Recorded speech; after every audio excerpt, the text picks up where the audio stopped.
Commander Zeph'tal stepped off his transport pod, his three eyes scanning the pathetic excuse for a facility that humans called their peaceful wildlife sanctuary.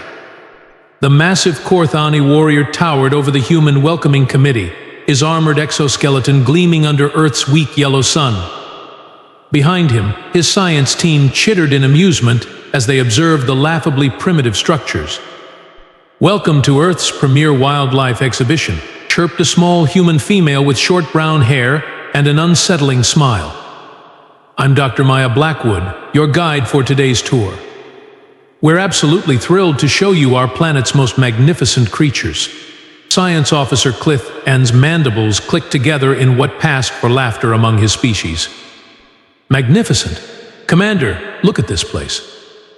Their enclosures are made of simple metal bars. On Korth Prime, our battle worms would tear through these barriers like tissue paper." Maya's smile never wavered. "Oh, I'm sure they would. Please, right this way to our first exhibit." The alien delegation approached a grassy enclosure where small, furry creatures hopped about, their long ears twitching nervously. Zeph'tal leaned down, his massive form casting shadows over the habitat. "These are what exactly?" he rumbled, his voice carrying the authority of someone who had conquered 47 worlds. "Rabbits," Maya announced cheerfully. "Aren't they adorable? They're herbivores, completely harmless. They spend their days eating grass and making baby rabbits."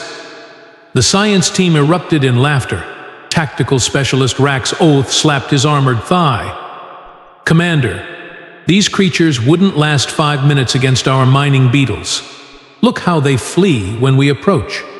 Maya nodded enthusiastically. "Oh yes, they're quite timid. Shall we continue to the deer enclosure?" The next exhibit featured graceful, long-legged creatures with gentle eyes and spotted coats. A young fawn stumbled on unsteady legs while its mother watched protectively. "Another herbivore," Maya explained, her tone remaining unnaturally cheerful. "They're known for their peaceful nature and their tendency to freeze when startled." Zeph'tal's translator crackled as he spoke to his team in their native tongue. "This planet's ecosystem is even weaker than our preliminary scans indicated. These creatures possess no natural weapons, no armor, no venom. How did they survive without predators?" Maya's hearing was apparently sharper than expected. "Oh, we do have predators here. But let's not get ahead of ourselves. Next stop, our butterfly garden." The enclosed greenhouse buzzed with colorful, delicate insects that fluttered aimlessly from flower to flower. Maya gestured proudly at the display. "These magnificent creatures live for only a few weeks. They're so fragile that a strong wind could tear their wings." The aliens exchanged glances that clearly communicated their thoughts. If these were Earth specimens, conquest would be embarrassingly easy. Commander Zeph'tal paused at the goldfish pond, watching the small orange creatures swim in lazy circles. His species, the Korth'ani, had dominated the galaxy for over 3 millennia. Their razor-sharp claws could slice through titanium, their acid spit could melt reinforced battle armor, and their pack-hunting instincts had brought down creatures the size of small moons. "Commander," whispered Science Officer Korth, and barely containing his amusement, "these fish are smaller than our hatchlings' breakfast snacks." Zeph'tal's chest rumbled with what humans might mistake for purring, but was actually the Korth'ani equivalent of snickering. Indeed. On Korth Prime, our shadow stalkers would swallow an entire school of these things without breaking stride. The alien delegation had conquered 847 worlds across the galaxy. Never once had they encountered resistance from what they classified as lower life forms. Their own planet teemed with creatures that would make nightmares flee in terror, battle-hardened war beasts that could tear apart starships with their bare claws. Tactical Specialist Raxoth pointed a clawed finger at a butterfly that had landed on his arm. "Look at this, Commander. It's so delicate I could destroy it by breathing too hard." He gently blew air toward the insect, which fluttered away unharmed. Their entire ecosystem appears to be built for creatures that never learn to fight. Maya clasped her hands together, her smile growing wider. "Oh, you're absolutely right. these animals are incredibly gentle. We've domesticated most of them over thousands of years. Domesticated? Zeph'tal's translator struggled with the concept. You mean they were once wild? Well, yes, but selective breeding has made them much more docile than their ancestors, Maya explained, her tone so sweet it bordered on patronizing. We've bred the aggression right out of them. The science team erupted in fresh laughter.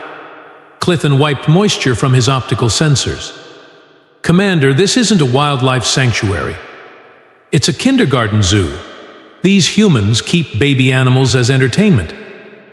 Their planet must have no natural selection pressure whatsoever, Raxoth observed, examining a particularly fluffy rabbit. Look at this creature's fur. It's designed for comfort, not survival. No camouflage, no protective plating, no warning coloration. It's basically advertising itself as prey. Maya's expression remained unnaturally cheerful as she listened to their analysis. You know, you're quite perceptive. These really are our most harmless specimens. Zeph'tal's confidence swelled. If these were Earth's animals, the humans themselves would pose no threat. His invasion fleet would meet zero resistance. Dr. Blackwood, we appreciate this educational tour. But surely you have more impressive creatures to show us. Maya's smile took on an almost predatory quality that none of the aliens noticed. Oh, these are just our pets. Would you like to see our actual wildlife? The temperature in the sanctuary seemed to drop several degrees, though the aliens attributed it to Earth's changing weather patterns. Maya led the alien delegation through a series of reinforced doors, each one requiring increasingly complex security clearances. Now, gentlemen, we're entering the restricted sections of our biosphere research facility. Please stay close to me at all times. Commander Zeph'tal's mandibles clicked dismissively. Dr. Blackwood, surely your restricted animals can't be much more dangerous than those fluffy rabbits we just observed. Oh, I'm sure you'll find them interesting, Maya replied, her smile never fading as she swiped her keycard at yet another security checkpoint. They entered a reinforced observation deck overlooking what appeared to be a rocky enclosure. Maya pressed a button, and a small mechanical drone descended into the habitat below. This is our honey badger exhibit. They're about the size of a small dog, absolutely adorable, really. The aliens peered down at two compact, black and white creatures that looked utterly unremarkable. Zeph'tal was about to comment on their pathetic appearance when both animals suddenly launched themselves at the drone with shocking ferocity. What in the seven hells? Tactical specialist Raxoth stumbled backward as the honey badgers tore the mechanical device apart with their claws and teeth, completely ignoring the electrical shocks it was designed to deliver. They don't seem to feel pain the way other creatures do, Maya explained conversationally, as if commenting on the weather. Honey badgers have been known to fight off lions, survive cobra bites, and break out of reinforced enclosures. They're quite persistent. Science Officer Clithan's optical sensors were locked on the carnage below. Commander, those creatures just destroyed military-grade surveillance equipment with their bare claws. Moving right along, Maya chirped, leading them to the next viewing area. Here we have our hippo habitat. They're herbivores, just like those deer you found so amusing. The aliens looked down at massive gray creatures lounging in murky water.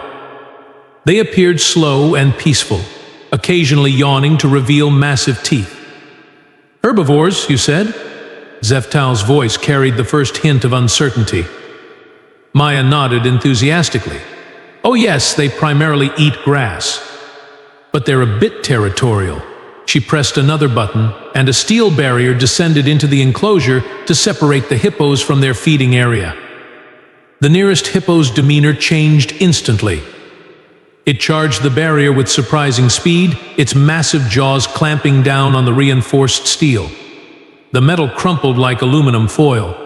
Blessed ancestors, Raxoth whispered, his armor plates unconsciously shifting into defensive positions. That creature just crushed a barrier designed to stop armored vehicles.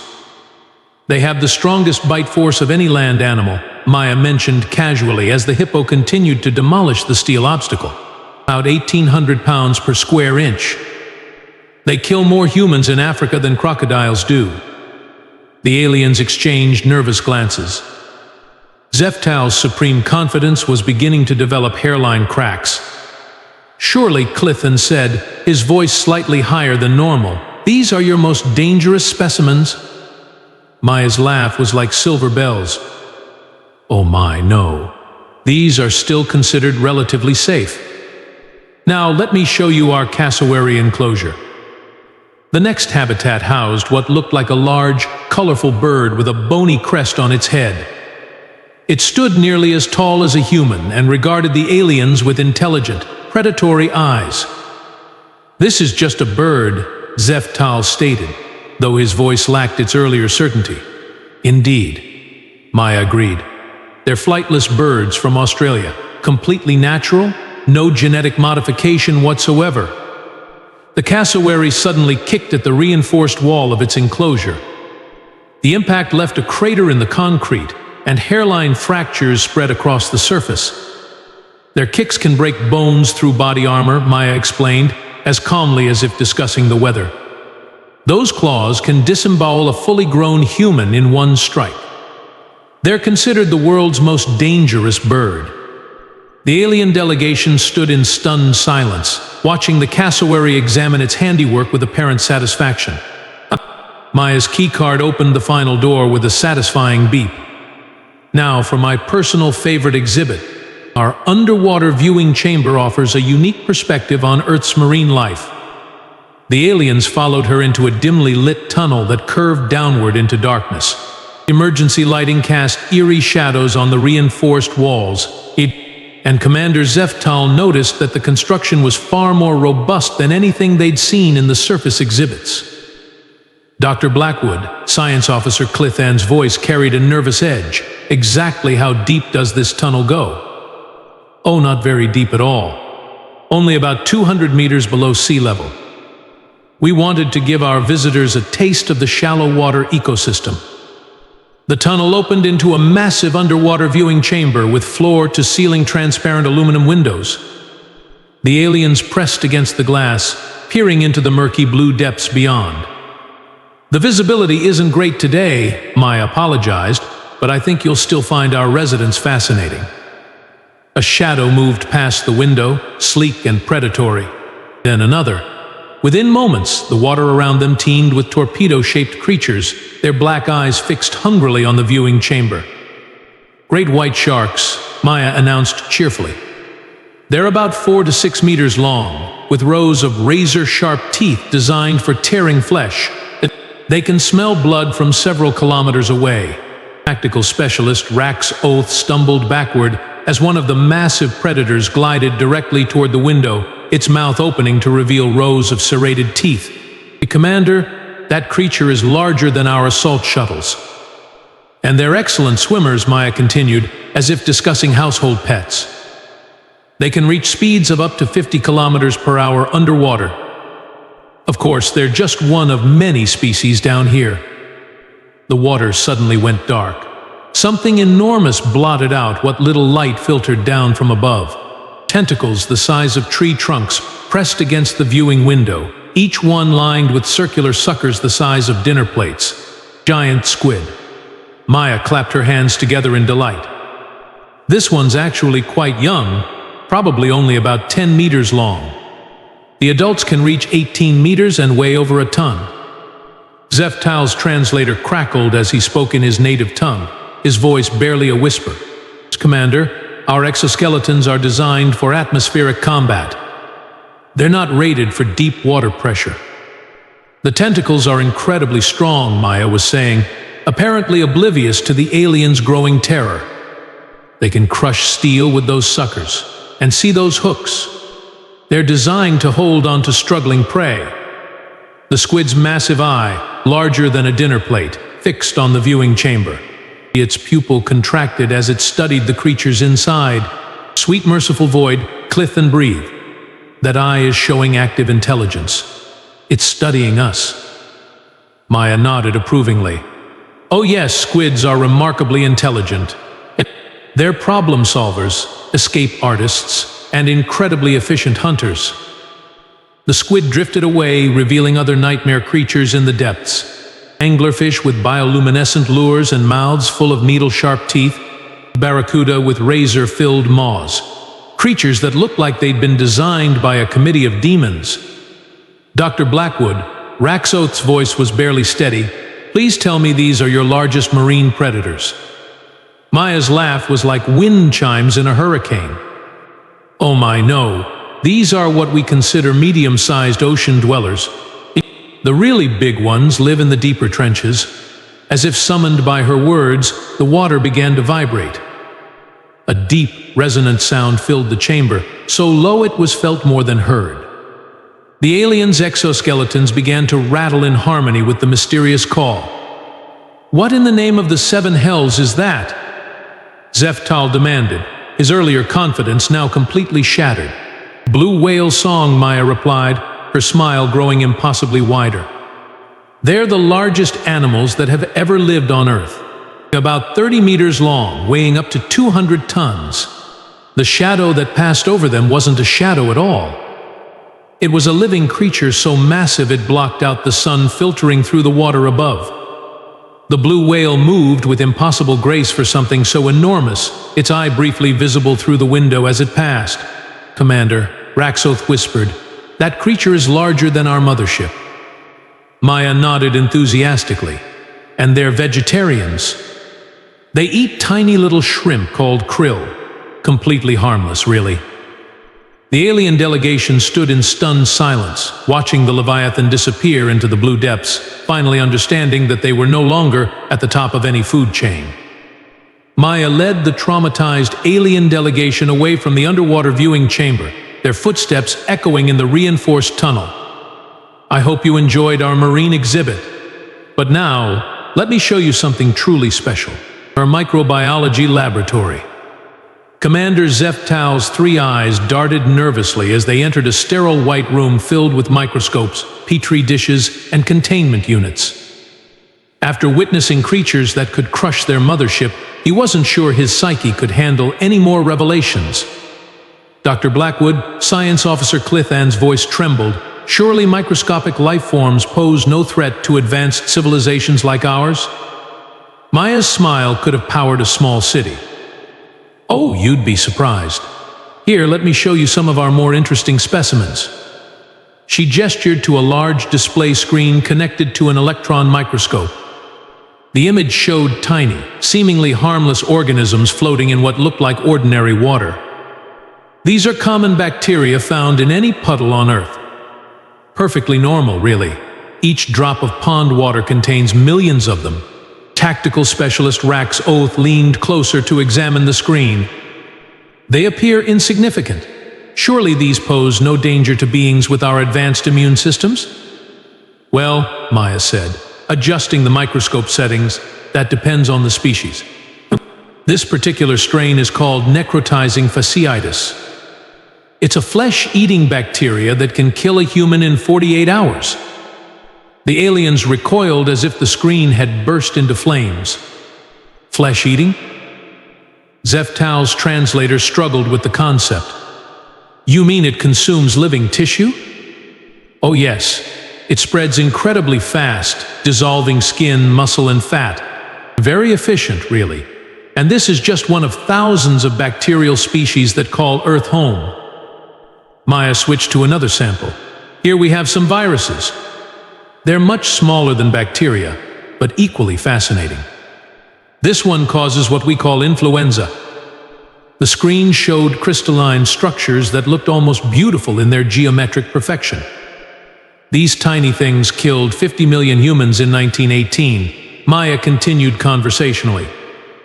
They mutate constantly, so we never know what each new strain will do. Some cause mild symptoms, others liquefy your organs. Klithan's optical sensors were locked on the screen in horror. Commander, our medical scans indicated that humans carry millions of these organisms in their bodies at all times. Billions, actually, Maya corrected cheerfully. We have more bacterial cells in our bodies than human cells. We're basically walking ecosystems of microscopic life forms. The revelation hit Zeph'tal like a plasma cannon to the chest. You mean you live in constant biological warfare? I suppose you could put it that way. Our immune systems are locked in perpetual combat with invasive organisms. Parasites, viruses, bacteria, fungi. They're all trying to kill us, and we're trying to kill them. It's been going on for millions of years. Maya switched to yet another sample. These are prions, misfolded proteins that can turn your brain into Swiss cheese. Utterly microscopic, completely infectious, and absolutely impossible to destroy. They survive temperatures that would sterilize surgical equipment. Raxoth's armor plates were now fully expanded in defensive position. Dr. Blackwood, how do you survive on this death world? Maya's expression grew thoughtful for the first time during their tour. That's an excellent question. The thing is, we're not actually the apex predators here. We're just the ones who survived everything else. She gestured to the microscope displays around them. Every breath we take, every surface we touch, every drop of water we drink is teeming with organisms that could theoretically kill us. But we're still here, aren't we? The aliens stood in stunned silence, finally understanding the true nature of humanity's existence. Earth isn't a peaceful world, Maya continued, her voice taking on a reverent tone. It's a crucible, a forge that has been shaping life for billions of years. The cute rabbits you saw earlier? They're not harmless because they're weak. They're harmless because they've been tested by the same evolutionary pressure that created us. Zeph'tal's worldview crumbled like ancient stone. You mean every creature on your planet is a survivor? Every single one, Maya confirmed. The bacteria, the viruses, the great white sharks, the honey badgers, the humans. We're all products of the same system. We've all been forged by the same fires. She smiled that enigmatic smile again. We're not the monsters, gentlemen. We're just the ones who learned to live with them. Maya guided the shell-shocked alien delegation through one final set of doors. Gentlemen, I saved the best for last. Welcome to our Museum of Natural History, Extinction Wing. The chamber they entered was vast and dark, filled with towering holographic displays that flickered to life as they approached.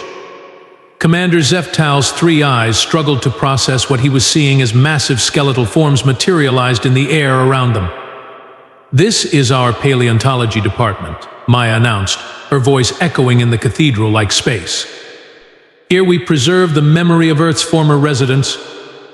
The first hologram showed a creature that defied comprehension, 65 feet long, with jaws that could swallow a Korth'ani warrior whole. Teeth like serrated daggers lined its massive skull, and its tiny arm seemed almost comically small compared to its enormous head.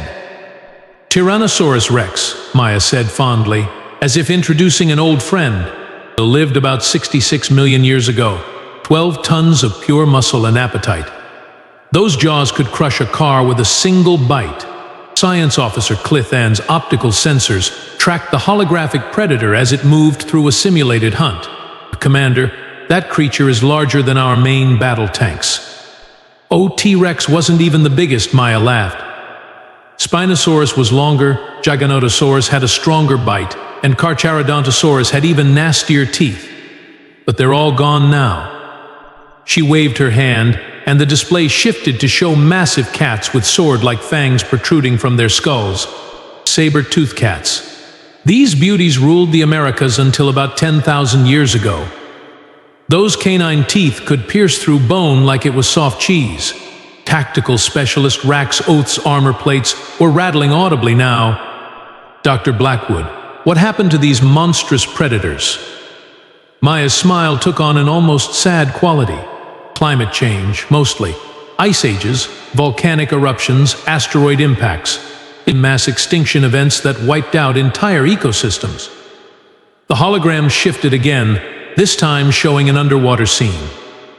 A shark the size of a small starship glided through ancient seas, its mouth agape, to reveal rows of teeth as large as dinner plates. Megalodon, Maya whispered with genuine awe. 60 feet of pure predatory perfection. It could bite a great white shark in half without breaking stride. ruled the oceans for 20 million years before going extinct 3 million years ago. Zeph'tal's translator was working overtime as he spoke rapidly to his team. How did anything survive on this planet with predators like these roaming free? That's the beautiful part, Maya exclaimed, gesturing to additional displays showing ice ages, volcanic eruptions, and asteroid impacts. Life on Earth has survived 5 major mass extinction events. Ice ages that lasted millions of years, volcanic eruptions that blocked out the sun, asteroid impacts that made nuclear war look like a gentle spring rain. The aliens watched in horrified fascination as the holograms showed glaciers covering entire continents, skies darkened by volcanic ash, and impact craters that scarred the planet's surface. Each extinction event wiped out most life on Earth, Maya continued, her tone becoming almost professorial. But something always survived, something always adapted, something always found a way. Clithan's voice was barely a whisper. The creatures we saw today, they're the descendants of survivors? Every single one, Maya confirmed. Those cute bunnies you laughed at? They're descendants of creatures that survived the same catastrophes that killed our dragons. The goldfish in our pond? Their ancestors swam through oceans where megalodons hunted. The butterflies? Their lineage weathered ice ages that turned the world into a frozen wasteland. The holographic display shifted one final time, showing the progression of human ancestors through the ages. Cave paintings depicted humans hunting mammoth. Archaeological evidence showed them surviving volcanic winters and ice ages. And humans? Raxoth asked, though he seemed to already know the answer. Maya's smile returned to its enigmatic brilliance. We're the species that looked at saber-toothed cats and decided to make them into house pets. We survived ice ages by making clothes from the hide of creatures that could crush us. We outlasted every predator that ever hunted us. Zeph'tal felt his worldview collapse entirely. You're not a weak species at all. Weak? Maya laughed, the sound echoing through the museum like music. Commander, we're the ultimate survivors of a hell world that has been trying to kill everything on it for 4 billion years. We didn't get to the top of the food chain by being strong. We got here by being too stubborn to die. The alien delegation stood in the shadow of extinct giants, finally understanding that they weren't looking at a primitive species ripe for conquest. They were facing the descendants of creatures that had survived apocalypse after apocalypse, extinction after extinction. They were facing the ultimate survivors of Earth. Commander Zeph'tal stood motionless among the holographic displays, his mind racing as tactical implications cascaded through his consciousness like falling dominoes. Everything about human military doctrine suddenly made terrifying sense. Commander Science Officer Clithan whispered, his voice shaking with newfound understanding. Their lack of specialized physical weapons isn't a weakness. It's a feature. Zeph'tal's 3 eyes fixed on a hologram showing early humans crafting tools. Adaptability over specialization, he murmured. While we evolved razor claws for specific combat scenarios, they evolved brains that could turn anything into a weapon. Maya watched their realization with obvious satisfaction. You're beginning to understand. We didn't develop natural armor because we learned to make better armor. We didn't grow venomous fangs because we learned to make poisons that work faster. Tactical specialist Rax Oath's armor plates shifted nervously. Their combat reports make sense now. The unpredictability, the endurance, the way they refused to surrender even when facing impossible odds. Exactly. Maya clapped her hands together. When you've spent millions of years being hunted by creatures that could swallow you whole, you develop certain survival traits. Persistence, creativity, the ability to work together against larger threats. Zeph'tal's translator crackled as he processed the implications. Their pack-hunting behaviors, they didn't evolve from being predators. They evolved from being prey that learned to fight back. Now you're getting it. Maya's smile was radiant.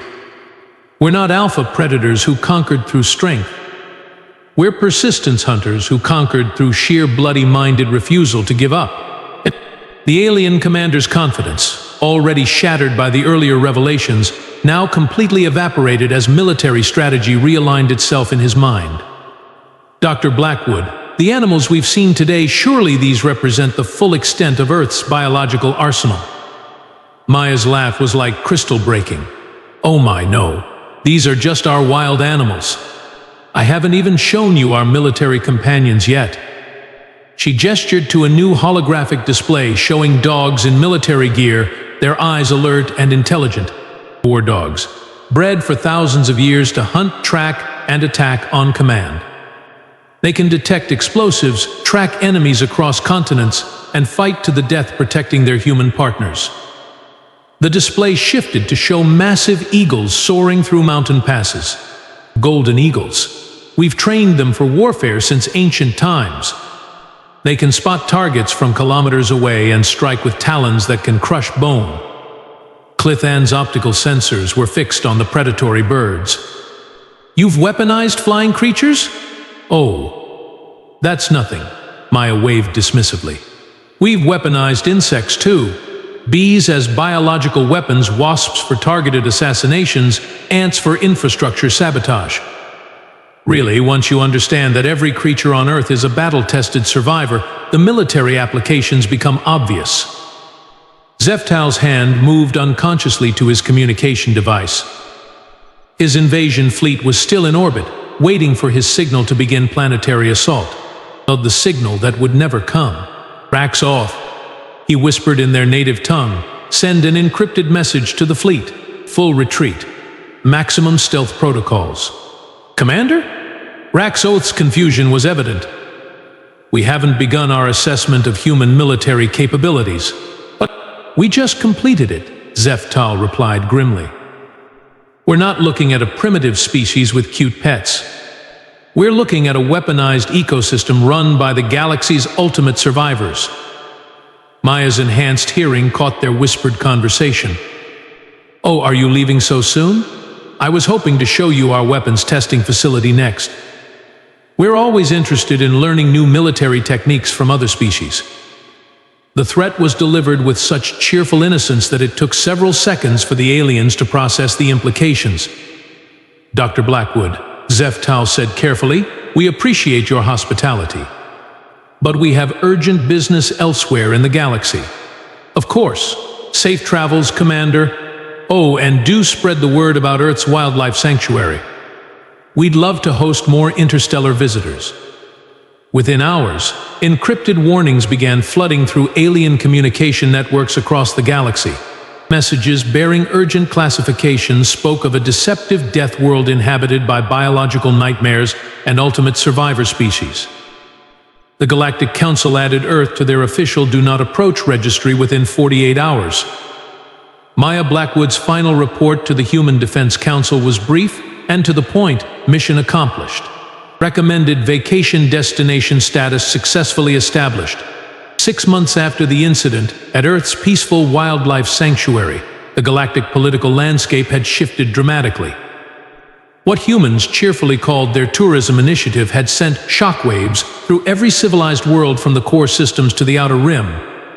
Commander Zeph'tal stood before the packed auditorium of the Galactic Military Academy, his once confident posture now bearing the weight of hard-earned wisdom.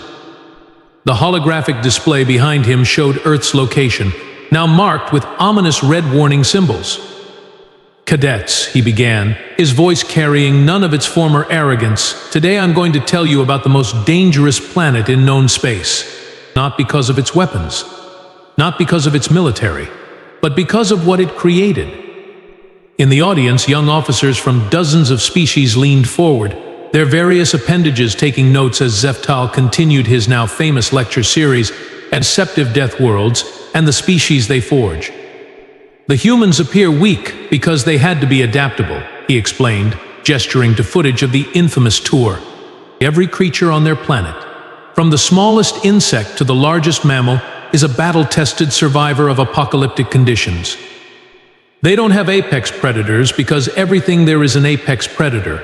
Across the galaxy, alien command centers had begun playing a particular message during strategic briefings. Maya Blackwood's cheerful face appeared on screens from the Andromeda sector to the Centauri trade routes, her final recorded statement now infamous throughout civilized space. "Hello again, friends." Her holographic image chirped with that same unsettling smile. "I hope you enjoyed your visit to our wildlife sanctuary. Remember, we told you these were just our pets. If you're ever in the neighborhood again, do let us know. We'd be happy to show you our actual military installations." The message always ended with her winking directly at the camera, a gesture that had reportedly caused 3 separate alien commanders to retire from active duty. The Galactic Council's official designation now read Sol 3, Earth, Evolutionary Nightmare World. Approach prohibited. Inhabited by ultimate survivor species. All military vessels maintain minimum distance of 50 light years. But perhaps the most telling evidence of Earth's new reputation came from long-range surveillance footage that circulated through intelligence networks like a viral infection. The recording showed Dr. Maya Blackwood in her natural habitat, peacefully feeding carrots to a group of fluffy rabbits in a sunlit meadow. She hummed quietly to herself, the picture of human domesticity and harmlessness. What made the footage legendary among alien military strategists was what the enhanced sensors picked up in the background. Great white sharks patrolling the nearby coastline, a family of grizzly bears foraging just beyond the tree line, honey badgers' den sites marked with warning signs. And in the distance, barely visible but unmistakably present, the massive bulk of a blue whale breaching in the ocean.